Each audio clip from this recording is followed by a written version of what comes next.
ദൈവത്തിന് സ്തോത്രം. യഥാർത്ഥ ദൈവത്തിൻ്റെ വചനത്തെക്കുറിച്ച് നമ്മൾ മനസ്സിലാക്കുമ്പോൾ ലോഗോസ് അഥവാ റെയ്മ എന്ന രണ്ട് പദങ്ങൾ നമുക്ക് മൂലഭാഷയിൽ കാണുവാനായിട്ട് സാധിക്കും.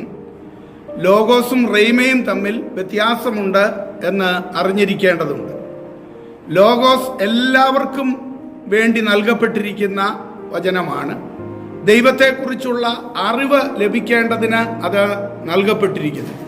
എന്നാൽ റേമ എല്ലാവർക്കും നൽകപ്പെടുന്നില്ല.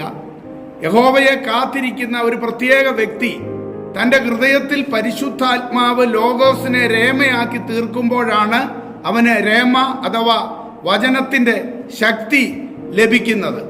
ഒരുവന് ദൈവത്തെ കാത്തിരിക്കുവാൻ കഴിയുന്നില്ല എങ്കിൽ അവൻ ആവശ്യമായ വചനത്തെ അവൻ്റെ ഹൃദയത്തിൽ സജീവമാക്കുവാൻ ദൈവത്തിന് കഴിയുകയില്ല എന്ന് നാം അറിഞ്ഞിരിക്കേണ്ടത് ആവശ്യമാണ്.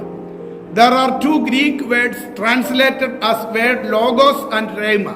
Logos often refers to the written or inscripted word.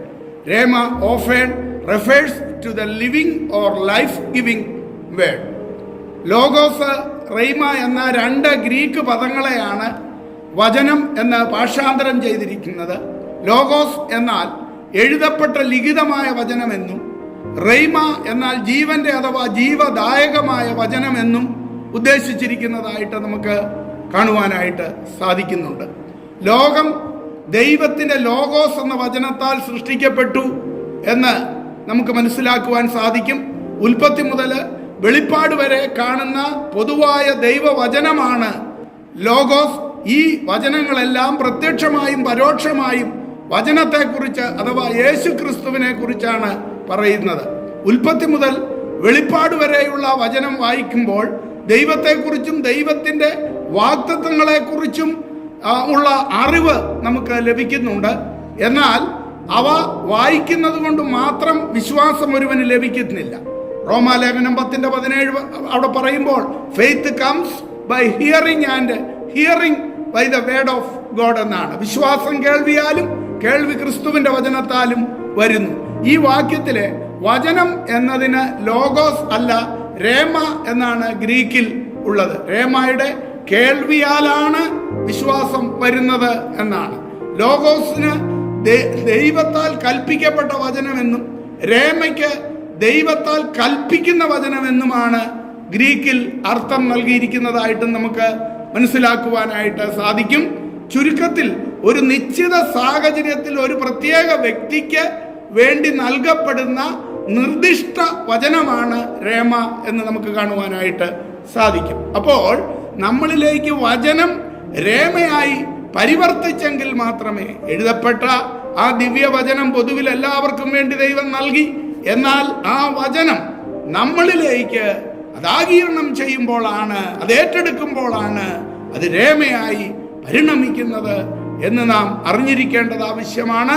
അവിടെയാണ് ആ വചനം നമ്മളിൽ ക്രിയ ചെയ്യുന്നത്.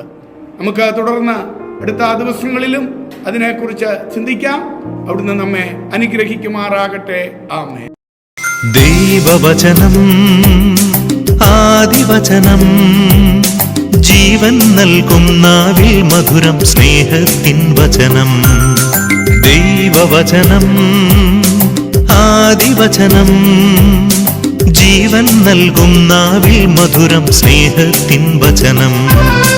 പാപവിനാശം നൽകും വചനം, പുണ്യമരുളും നാഥന്റെ മൊഴികൾ സ്നേഹത്തിൻ വചനം. പാപവിനാശം നൽകും വചനം, പുണ്യമരുളും നാഥന്റെ മൊഴികൾ സ്നേഹത്തിൻ വചനം. ദൈവവചനം ആദിവചനം, ജീവൻ നൽകും നാവിൽ മധുരം സ്നേഹത്തിൻ വചനം. ആത്മാവായ വചനം, ജീവനായ വചനം, യേശുവിന്റെ വചനം എന്നിൽ നിറയട്ടെ.